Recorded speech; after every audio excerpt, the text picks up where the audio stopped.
Hello, friends of CAPS, and welcome to the newsletter where your CAPS president of Ottawa chapter 2021, myself, Diana Lidstone. Every month, it's my intention to share with you a little interview that I'm going to do with our CAPS members who perhaps we don't all know that well. And so today, I want to introduce someone that even though I've only been in CAPS a short time, I know that she has contributed hugely to the CAPS organization in the past. And so, Rhonda, please introduce yourself. Oh, thank you very much, Diana. My name is Rhonda Scharf. I have all the letters that you can get within CAPS. So I have my CSP, which is the Certified Speaking Professional. I have my HOF, which is the Hall of Fame. I have my Global Speaking Fellow, and I have Spirit of CAPS. So clearly, I'm motivated by letters. I have them all. There are none left for me to get. I love that. So, when did you join as a CAPS member?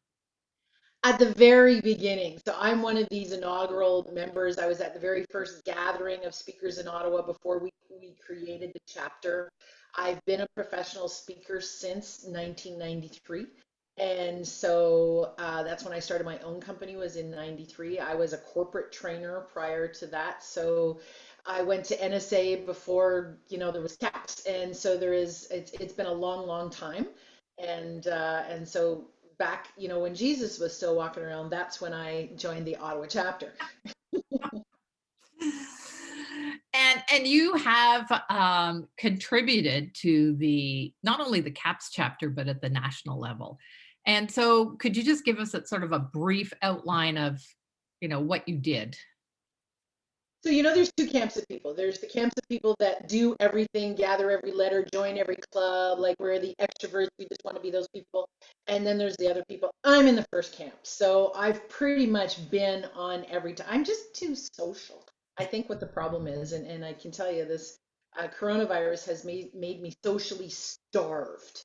And so I was at the chapter level. I was president of the Ottawa chapter for 18 months. That was back when we did the transition to match the national terms. And so we used to do different terms. Anyway, so I did the 18-month thing. And then I quickly got recruited to the national board from there. And on the national board, I held the role of chapter liaison before I moved into the vice president, the president, the past president role. I've been on the foundation board. I chaired the Speaking of Impact magazine that we had for many years. And so I was in charge of that for quite a few years. I'm trying to remember. I did So to Speak, which was the CAPS internal newsletter. Um, You're just a CAPS Yeah, yeah, fan. pretty much. I'm pretty much sure that I've served on every committee, every something. Again, just way too social for my own good. Well, thank you for that, because it is, volunteerism isn't in everybody's blood. And so I really appreciate that. So, one of the questions I'm always curious as to, because when I joined CAPS, I was kind of, pushed forward. And I said, well, what am I going to get from CAPS? And the answer was, you're going to get what you put in. And so I just wondered what was your motivation and maybe what you have gotten out of CAPS. I think my motivation was at the beginning really to learn. I knew how to speak in public, as I'm thinking all of us do. That wasn't the issue. What I didn't know was how to run a training and speaking business. So I think that that's really was my initial motivation to join CAPS. And so, 27 years into the game, I know how to run the business. But why I continue to join, I will join until they kick me out. I mean, I'm going to keep paying that membership till they say, Rhonda, you don't really belong here anymore. And the reason I continue to do that is number one, this is my community. This is where my soul is fed. This is where some of my very best friends are. These are people who get the life that we all live. But number two, I continue to learn every single day. At no point do I ever consider myself at the top of the ladder. So I learn what other people are doing. I watch. And so that's what I continue to get from CAPS, whether it's just say on marketing language, on how we advertise our CAPS meetings, our breakfast meetings or whatever. I learn from all the speakers how they do things. I look at, a little tweak and I go, oh, that's cool. I could do something like that. And it really is. So my main motivation now is outside of the social impact of CAPS is to constantly challenge myself to be better than I was yesterday. And that's what I get. Awesome. Awesome. Um, and it's interesting that you bring that up because the last 3 days I've been part of a training given by another CAPS member, uh, CAPS members that we all know well, Jane and Steve Lowell. And it was so funny. So the very first day, they've got like 80 or 90 people on the Zoom call, and they have somebody who's running their tech, and he's, I don't know if Steve or Jane says, just pick somebody, spotlight, and we'll introduce them. It was me. And I went, that's so funny because, I've known Steve and Jane and worked with them off and on for a number of years. And the question was, why are you back here? And I said, well, I'm back here because if I can take away one nugget from 3 days, I will think it's really important. And Mhm. one nugget that I can improve my business in some way is worth the investment of the time. So, yeah, I totally, totally get it. Cool. We've gone to virtual meetings now. Mhm. Um, just curious, what do you think is going to be the trend in the future? It's a great question, and I've got a couple of different perspectives. Number one, I've been virtual for about 10 years. I've been offering this type of stuff for a long time. Started with teleseminars, Yeah, So I've been doing teleseminars and webinars and online workshops for a long time. I do work internationally, so I see that this is going to really impact my miles that I get from Air Canada every year.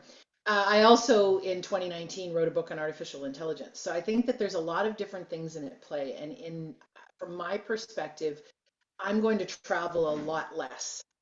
Um, I think that the way that we offer what we offer is fundamentally changed from this point forward.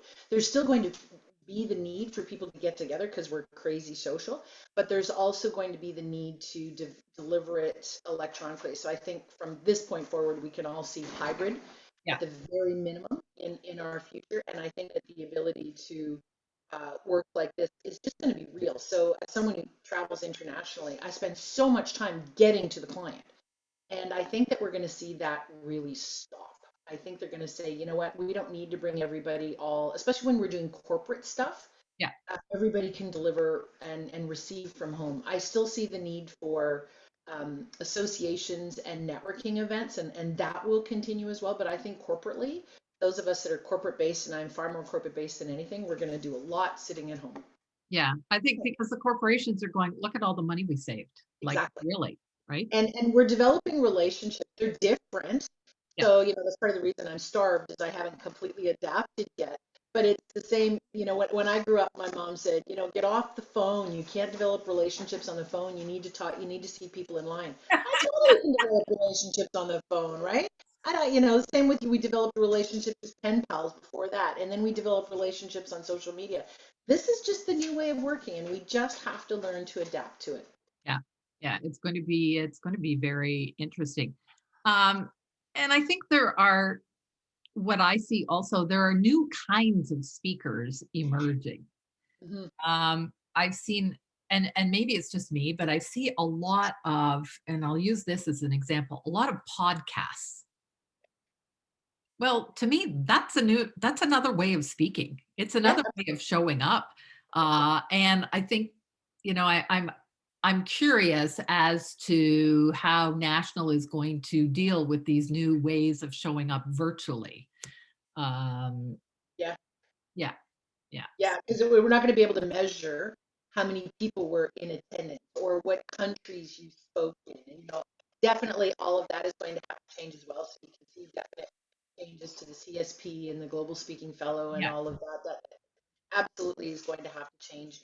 Podcasts, how do you really measure the success? It's sort of like how many likes on Facebook, does that really count, you know? So So, also how many, I think they have how many, they track the listeners, the number of listeners. yeah, And I know somebody who does podcasting, it's not me. And they, talk about the number of listeners, and the longer it's up there, the bigger, you yeah, get more listeners. So that, I think that's going to be really interesting. yeah, So for sure. tell me, let's talk a little bit about your personal life. All I know is that you moved in the last year or so. Yeah, yeah. We moved in September. So I'm born and raised in the area, as is my husband Warren, and we lived in Barhaven for 10 years. Before that, we lived in Manotick when we first got married. And I like to move, just to say that HGTV, as far as I'm concerned, is the only television channel that needs to be on any TV. So I'm living in a house for 10 years, I think was a record for me. And for the last 5 years, I kept saying to Warren, I want to move to the water. I want to move to the water. And he's like, no, no, no, no, no. And so, you wear him down enough.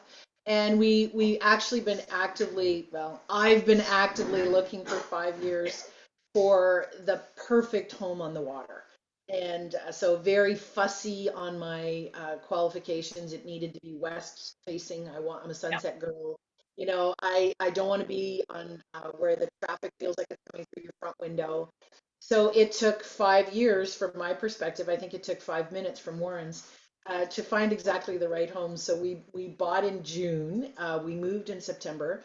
And we've been completely gutting and renovating the house. So we were able to purchase a home that has the lot is to die for. We've pretty much paid lot value, and now we're fixing up the house. So Ah, we really did luck out in that um, we were able to live in the home while we're doing our renovations. So we're still doing them now because, of course, stay-at-home rules mean nobody can come in the house and all that baloney.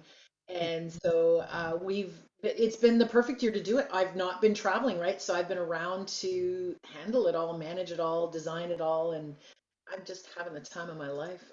And the sunsets are beautiful. Awesome. And are you're on a river?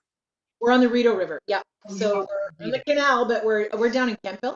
So we're just off the 416. So we Yeah. are right across, literally right across from Baxter Conservation, or the Cars Beach, if you will. So there's not even houses on the other side. So like Oh, we nice. couldn't have gotten any better if we tried. So yeah.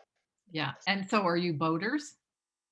But we're actively looking for a boat, and Okay. we have to fix up our dock a little bit, but we will be buying a boat as soon as we possibly can. Yeah. So that was the reason we moved to where we live is we boat. And so we moved here with a big fly bridge, a big boat that, you can sleep on and travel and everything. And what we found was that we didn't do long trips to sleep on it, whatever. So we ended up last year when boats were selling like this, we sold our boat and my husband bought a project boat. So you have a project house, we have a project Yeah. boat. And it's a 1968 original everything. Oh wow. So yeah, he's in the process of doing that. So that's one of our things that we like to do. Do you have any other sports or things that you Oh fill yeah. your Oh time? yeah. So we also have a house in Fort Myers, which we're not there this year. And we boat a lot down there. My uncle has a beautiful big boat, and we spend a lot of time in. And what we also do there, it's normally a 12-month thing, we're golfers. Ah, So that's there you go. part of the reason to get out of the snow. So we like golf. For those of you that know me, I'm an avid wine fan. So we love to wine tour and taste and drink and all that good Yeah, stuff. So we like all the finer things in lives, in life, boating, golfing, wining, traveling, um, enjoying life. awesome. Yeah. Awesome. Good. Good, good. And the only time I've really had to meet you was the occasional I think I met you once at a president's Christmas dinner and occasionally, but I think this is an opportunity here. It's like having a coffee date, Absolutely. virtual coffee. So thank you so much for your time. I really appreciate it. And I hope some of the other members of CAPS Ottawa, feel a little bit more of a connection. You know what? I just realized we didn't talk about what you actually do. Oh, wow. in the speaking business. So maybe you could just give us a little short clip about that. Give you the snapshot. So I am predominantly a trainer. I also do keynote and I do consulting. I don't do coaching, and I specialize on frontline administration staff. So all your admin staff, and I teach them to be, of course, more efficient and more effective, to challenge themselves and to feel much more appreciated. It's a segment of the working population that isn't well served by a lot of the benefits out in life. They don't have much education. They don't have, I don't mean themselves, I mean No. offered. Yeah. There's only a couple of small associations, that sometimes they can go to, because the office can't live without the admin being there. So that's me. I have the Admins Rock hashtag. I have it all over the place. I do the Canadian Administrative Professional of the Year award. I do a conference, and that is the bulk of my business, is speaking and training at their events. I would have a secondary impact in HR. So basically, the people that make all the world turn is where I spend my speaking and training time. It's very interesting having come from that background 100 years ago. Um, how did you find that niche or whatever? So back in 1993, there was no such niche, and everybody, when I started hanging out with other speakers and stuff, and they'd say, "What do you do?" And I specialize in administration stuff. They'd be like, "Yeah, no, don't do that. There is no money there. You're not going to. They're not the decision makers. You're not. Stop." And of course, I didn't listen to them. And so I was right. But I fell into it because I used to be an administrative professional, and I transferred in the company. I worked for a national real estate company, and I transferred from being a secretary back in those days Yeah. to being an IT trainer. So I transitioned all the admin staff to moving from whatever manual system they had to whatever computer bit, and they were dumb terminals and DOS-based Yeah. terminals. And I taught IT for a few years, and then very quickly decided that's not where I wanted to be. I liked the audience, I didn't like the content. So the content changed from there. So it's a Yeah. lot And more. so really you made your association.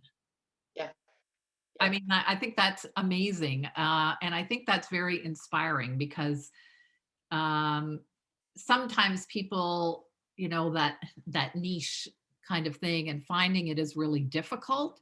But you're an example of somebody who basically created your own niche. And And I think we should create it from what we know. I mean, you can't read a leadership book and teach leadership. So, like, speak about what you know. And that's what I knew. So it became easy. awesome. Good, good. So thank you so much again for sharing this time with me. And as I said, I hope the members of our Ottawa chapter appreciate not only your time today, but also your past involvement. So thanks again, Rhonda. Thank you, Dan. Take care.